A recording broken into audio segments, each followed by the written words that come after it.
ini CP-nya, suhunya kita nggak usah rubah ke Kelvin, soalnya CP yang diketahuinya itu 1 kilojoule per kilogram derajat Celcius, si satuannya derajat Celcius, jadi nggak perlu di konversi gitu. Nah, terus setelah kita dapat Q-nya, kita nyatakan dalam watt gitu. Kan ini 1505, kita nyatakan dalam watt, 50 watt itu setara dengan 3 kilojoule per menit gitu. Jadi kilojoule per menitnya kita bisa coret, ini 1505 kali 50 dibagi 3 hasilnya 25.803,3 watt. Nah, sebelum dilanjut ada yang mau tanya dulu nggak di bagian sini?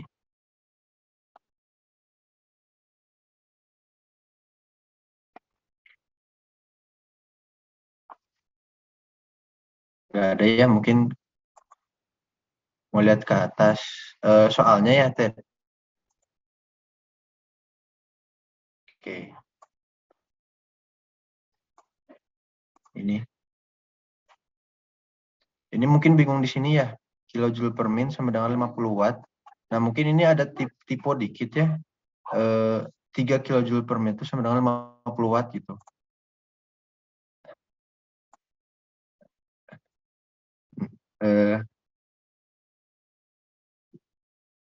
Oke.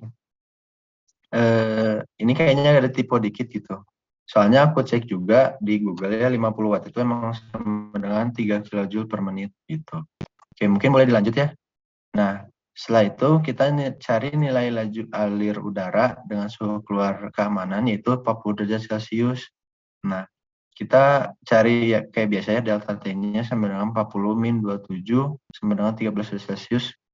Nah, habis itu kita masukin ke rumus yang tadi, Q sama dengan delta T kali CP. Ini kan kita nyari M ya atau V gitu. Nah, Q-nya kita masukin tadi, tapi ini kan masih watt ya, jadi kita nyatakan dalam joule per second, sama aja ya. 25.803,3 per 13 Celcius kali 1 kilojoule per kilogram derajat Celcius. Nah, ini derajat Celciusnya habis, kita sisa gini, joule per second. Nah, terus kita juga masih sisa satuan kilojoule per kilogram gitu. Karena ini di bawah, kita naikin ke atas jadi kilogram per kilojoule. Nah, kita kan mau nyari laju alir volume ya, tapi di sini masih laju alir massa gitu. Hasil perkalian ini masih laju alir massa. Nah, yang hasil kali laju alir massa itu 0,19295 kg per second. Nah, kita rubah jadi meter kubik per menit gitu.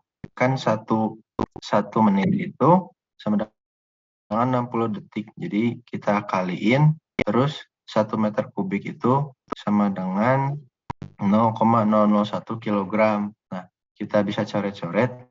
Hasilnya kita dapat segini, 11.577 meter kubik per menit. Itu approach dari aku sendiri ya. Mungkin kalau misalnya ada kesalahan, boleh dikoreksi gitu ya. Aku open terhadap kritikan dan saran apapun itu gitu. Soalnya aku mungkin agak bingung ya, kalau di baris itu kan ada 3,16. Nah, itu aku nggak tahu itu dari mana 3,16. Jadi aku coba approach dari cara aku sendiri gitu. Ada yang mau ditanyain nggak sebelumnya?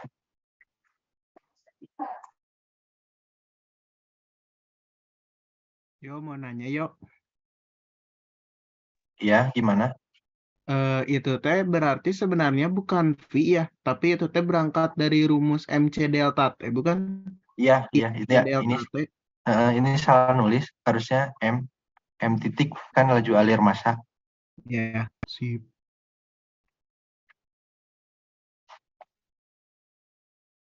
Kasih dia. Oke, sip. Ada lagi yang mau nanya?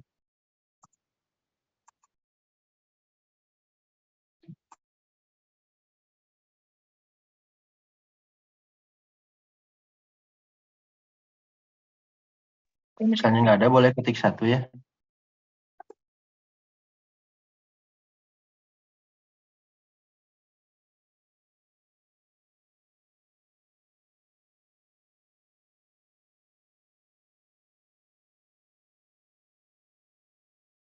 Gimana guys, cukup nggak? Kalau cukup mungkin kita lanjut aja ya ke nomor 3 gitu. nomor 3 ini kita udah masuk ke kompresor gitu ya. Sebuah kompresor reciprocating digunakan untuk mengkompresi campuran gas pada alam pada suatu instalasi di industri. Komposisi gas alam dalam persen mol yaitu CH4-nya itu 80%, C2H6-nya 10%, dan C3H8 10%. Kompresor poliprotik menghasilkan tekanan akhir sebesar 9 atm. Debit gas masuk kompresor sebesar 10 mmCFD dengan suhunya 100 derajat Fahrenheit dan 1,25 atm tekanan. Tentukan yang pertama jumlah tahap atau tingkat kompresi. Yang B itu hitung total daya kompresor. Oke, jadi kita dapat datanya di sini ya, udah disediain gitu. Dari berat massa, spesifik gravity, sama komposisinya. Nah, sama kayak pertama ya guys, kita identifikasi dulu apa yang diketahui. Jadi yang diketahui kan persen mol CH4, persen mol C2H6, persen mol C3H8, terus P akhir dari sistem itu 9 atm dengan laju alir 10 million cubic feet per day dengan suhu 100 derajat Fahrenheit pada tekanan 1,25 atm. Yang ditanya itu jumlah tahap atau tingkat kompresi, yang B itu total daya kompresor. Nah, kalau untuk menentukan jumlah tahap itu simpel aja teman-teman. Jumlah tahap itu dinyatakan dalam R. R itu rumusnya akar dari P akhir per P awal. Jadi P akhirnya kita masukin 9, P awalnya itu 1,25, P awal tuh P yang ada di laju alir gasnya 1,25 atm. Nah, dari hasil akar ini kita dapat sekitaran 2,6, bisa kita bulatkan jadi 2 gitu. Nah, yang itu udah dapat ya R, jumlah tahap itu atau rasio kompresi kalau dibilangnya mah gitu. Nah, terus yang B itu kita nyari total daya kompresor. Nah, pertama-tama kita harus cari dulu nilai K. Nilai K ini penting nantinya buat dimasukin ke grafik. Nah, gimana nyari nilai K? Yang pertama kita harus tahu dulu gitu berapa komposisi tiap si komponennya gitu. Ya berat massanya maksudnya. Jadi setiap berat massa setiap komponen dikaliin dengan persenannya. Karena tadi C4-nya ada 80% dan punya berat massa sebesar 16, jadi dikaliin hasilnya 12,8. Nah, terus buat C2H6 juga, C3H8 juga sama gitu. Nah, hasilnya 20,2 ya. Nanti 20,2 ini kita plot ke grafik molecular weight terhadap K. Mungkin aku lupa masukinnya, nanti kita di akhir gitu. Nah, dari plottingan itu kita dapat K-nya sebesar 1,25. Nah, setelah kita dapat K, tahap yang kedua itu kita nyari nilai tenaga terhadap, maksudnya daya terhadap laju alir dan efisiensi gitu. Nah, kita dapat nilai ini HP per mmCFD itu dari grafik HP per mmCFD terhadap R, compression ratio gitu. Nah, tadi kan R-nya kita udah dapat 2,6, terus K-nya kita udah dapat 1,25. Nah, nanti kita plotting si 2,6 kan di sini kita tarik ke atas ke kurva yang nilai CP-nya 1,25. Nah, dari situ kita tarik ke kanan. Kita tarik ke kiri maksudnya. Nah, setelah ditarik ke kiri, dapatlah sekitar 58,3 HP per mmCFD. Nah, itu udah ya mungkin. Kalau buat ini nge-plotting, ada yang mau tanyain dulu nggak? Sebelum kita lanjut ke plotting yang selanjutnya.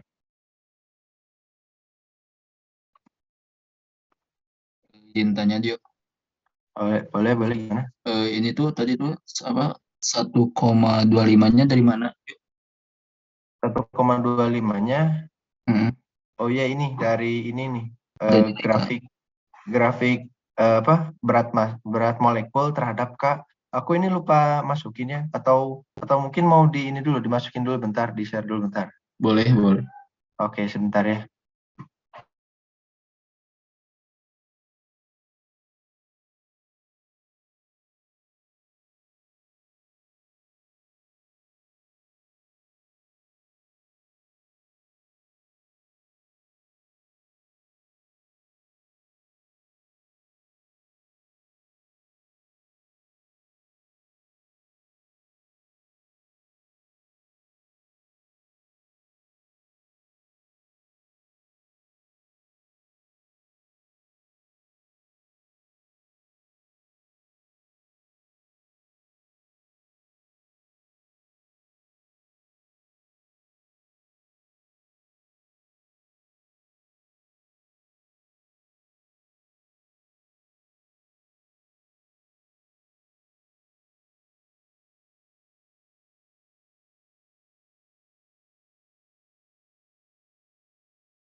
Nah, jadi tadi itu nilai 1,25-nya kita dapat dari grafik molecular weight, berat molekul terhadap heat capacity ratio atau K-nya gitu.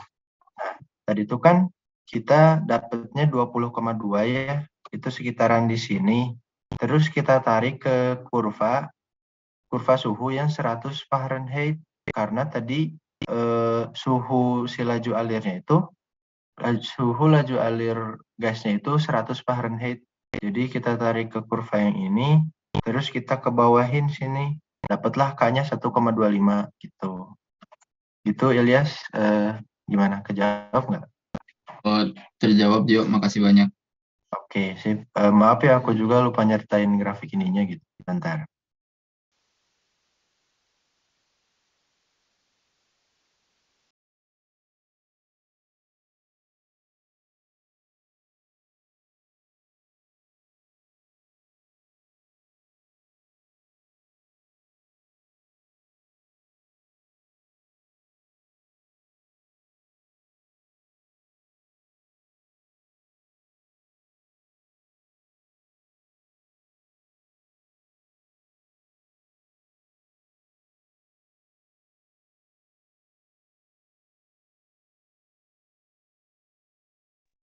Yo,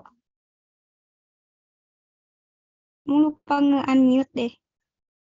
Oh iya, maaf. Iya, ya.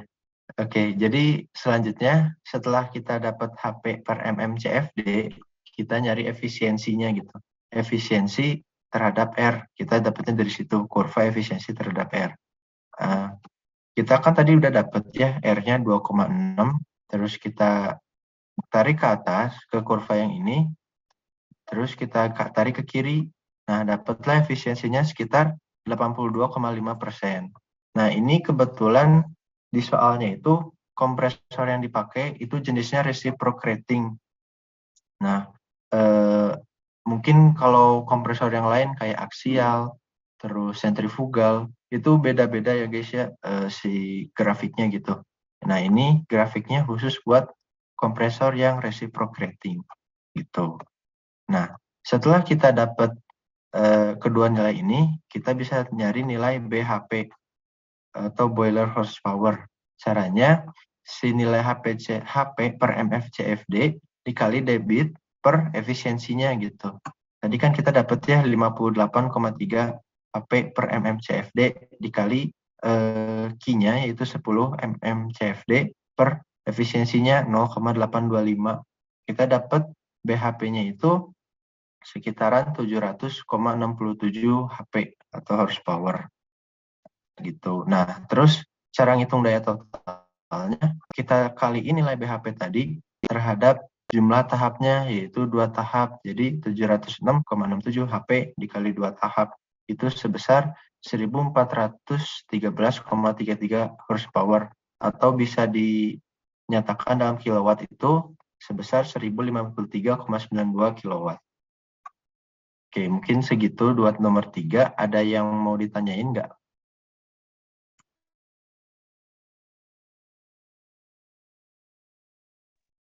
Oke, boleh mungkin buat teman-teman yang masih bingung dari soal nomor 1, 2, 3 atau mau bertanya kepada Dio, langsung ketik di kolom komentar atau raise hand aja ya.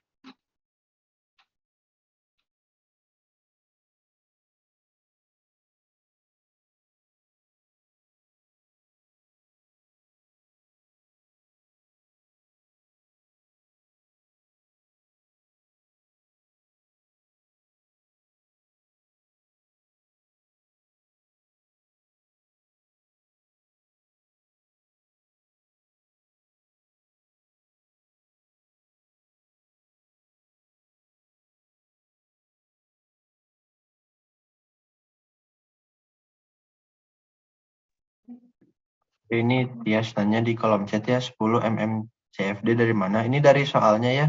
Dari soalnya tadi diketahui si debit gas masuk kompresornya tuh. Debit gas masuk kompresor sebesar 10 mm CFD. Gitu Tias. Gimana, udah kejawab belum? Oh iya, lupa. Makasih yo udah kejawab. sip. Kalau ada yang mau nanya lagi boleh ya via kolom chat atau langsung on mic juga boleh.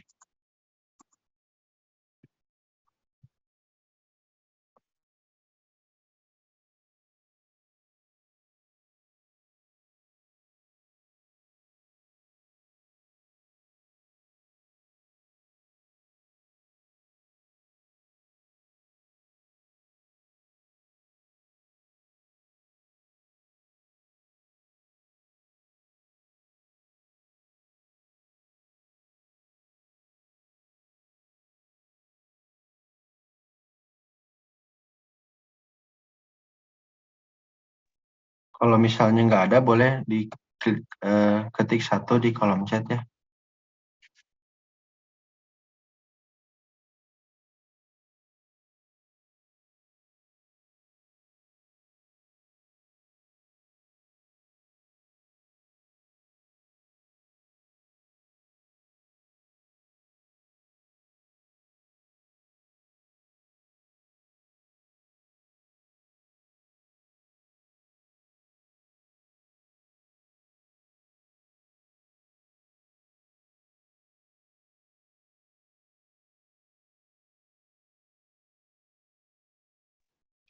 Oke, mungkin bagi teman-teman yang masih bingung nih, dari ketiga soal di atas gitu, mau nanyain, boleh langsung raisin atau ketik di kolom komentar.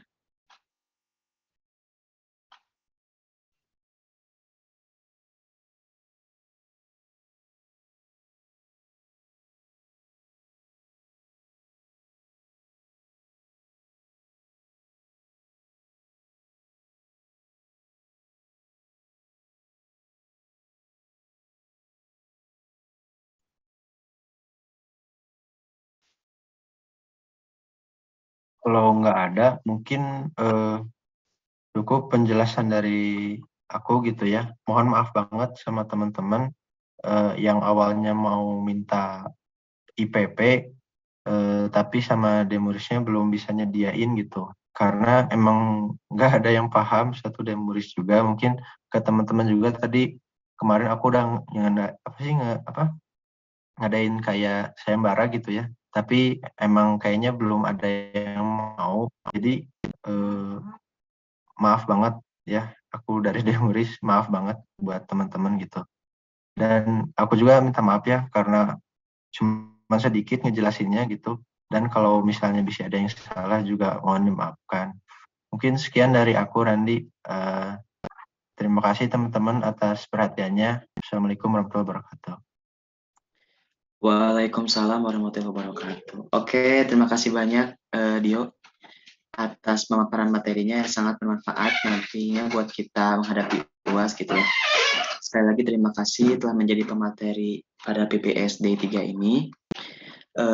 Semoga kita semua mulai hari Senin sampai hari Seninnya lagi gitu diberi kelancaran dan kemudahan dalam mengerjakan soal, mendapatkan hasil yang memuaskan, dan juga dijauhkan dari remedial gitu. Mungkin saya mohon maaf gitu ya kalau misalnya selama acara berlangsung ada salah kata atau kata yang kurang berkenan di hati teman-teman gitu. Saya Randi Reynaldi selaku moderator pamit undur diri. Wassalamualaikum warahmatullahi wabarakatuh. Boleh mungkin buat teman-teman semuanya langsung leave dari Zoom-nya. Terima kasih banyak semuanya.